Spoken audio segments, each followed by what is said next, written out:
لما تلاقي شغلك بيكمل معاك بعد ما تقفل اللابتوب، مش إيميلات بس، لأ، بيكمل في دماغك، في عصبيتك، في طريقة كلامك مع أهلك، في نومك اللي بقى خفيف، وفي قلبك اللي بقى تقيل.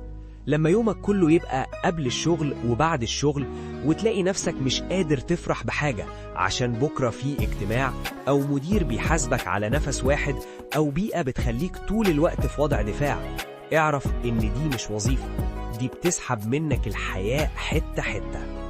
الأسوأ إنك تفتكر إن ده طبيعي، وإن التعب ده اسمه طموح. لأ، الطموح بيكبرك مش يطفيك. المكان الصح ممكن يتعبك، بس عمره ما يكسر شغفك ولا يخليك تكره نفسك.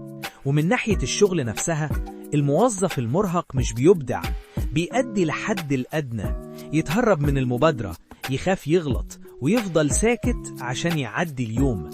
الإنتاجية بتقل، الغلط بيزيد، والناس بتحترق وتستقيل.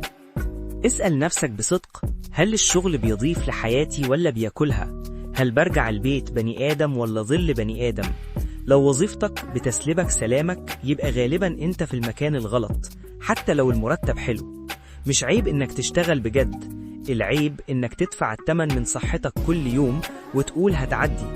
اللي بيحبك مش هيستنزفك، واللي محتاج شغلك بجد هيفهم ان الانسان له طاقة وحدود.